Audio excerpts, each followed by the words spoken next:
This is Plant-Based Briefing. Can plant-based foods help with fibroids? Here's what experts say by Charlotte Pointing at vegnews.com. And I'm Marian Erickson. This is the Plant-Based Podcast where I curate a variety of articles on plant-based and vegan topics written by experts and read them to you here with permission in about 10 minutes or less every weekday. So now let's get to today's Plant-Based Briefing. Can plant-based foods help with fibroids? Here's what experts say by Charlotte Pointing at vegnews.com. Fibroids affect millions of people in the U.S., but as well as medical treatment, dietary intervention might help manage the non-cancerous growths. Right now, around 26 million women and people with uteruses are living with fibroids in the U.S. While many don't experience any symptoms, roughly 15 million Americans are dealing with heavy periods, lower back pain, constipation, and frequent urination as a result of these non-cancerous growths made up of muscle and fibrous tissue in the womb. So if this is you, you're far from alone. There are some medical treatments available for fibroids, but could dietary interventions help too? Possibly. Let's dive in. Do fibroids need treatment? If fibroids are small and not causing any symptoms, they can often be left alone. In most cases, treatment isn't needed, explains Noreen Iftikhar, MD, for Healthline. Your doctor may recommend waiting and watching to see if the fibroids go away on their own.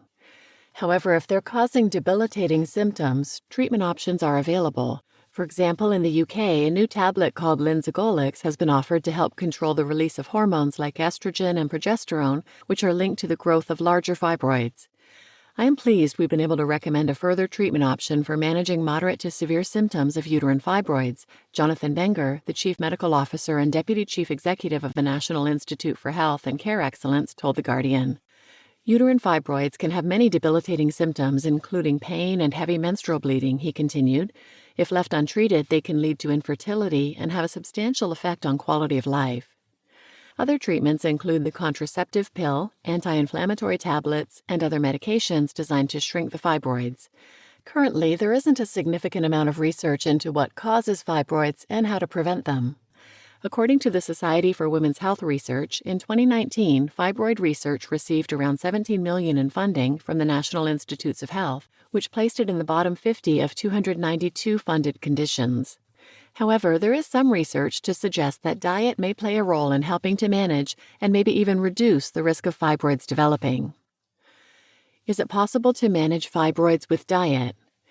There haven't been many studies looking specifically at the effectiveness of fully plant-based diets for managing fibroid symptoms or shrinking them. Stephanie Wells, MS, RD, ACSM, CPT of Time to Go Vegan Nutrition Services, told Veg News. However, whole plant foods contain many beneficial compounds and nutrients which are likely to help.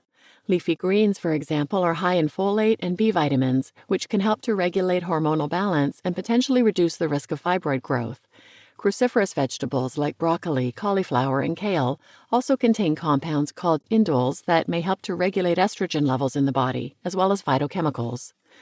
Plant-based foods contain unique compounds called phytochemicals, explains Wells.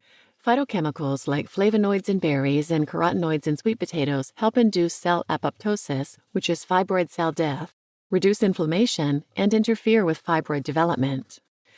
There's no guarantee that certain foods will prevent or shrink fibroids in everyone, but a healthy diet provides many health benefits that will help you feel your best. It could help boost your energy levels and help you achieve a healthy weight. You'll also lower your risk of heart disease, diabetes, and cancer, says Megan Billow, DO. Plant-based whole foods are also crucially a good source of fiber. Fiber plays a critical role in calming chronic inflammation and keeping blood sugar levels in check, potentially helping to make the reproductive tract less conducive to fibroid growth and recurrence, adds Wells. Research suggests that getting enough vitamin D, reducing alcohol intake, and avoiding processed meats might help too. In some studies, people with uterine fibroids reported eating more red meat and ham than people who didn't have fibroids, Megan Billow, DO, told the Cleveland Clinic. We don't yet know if it's due to their unhealthy saturated fats, pollutants, or some combination of these factors. She also explained in a separate review linked here, published in the International Journal of Environmental Research and Public Health in 2021, researchers suggested people who ate 4 or more servings of fruits and vegetables a day had a lower fibroid risk than those who ate 1 serving per day. For advice on how to follow a plant-based whole food diet, you can find our guide linked here. You just listened to Can Plant-Based Foods Help with Fibroids? Here's What Experts Say by Charlotte Pointing at vegnews.com. And I'm Marian Erickson, your host. And it'll be great when more definitive studies can be conducted. It's a shame that this affects so many women, but the research is so poorly funded. But here's another perfect example of it looks like it probably can help, and it certainly can't hurt. So please share this episode with anyone who might benefit, and thanks for listening.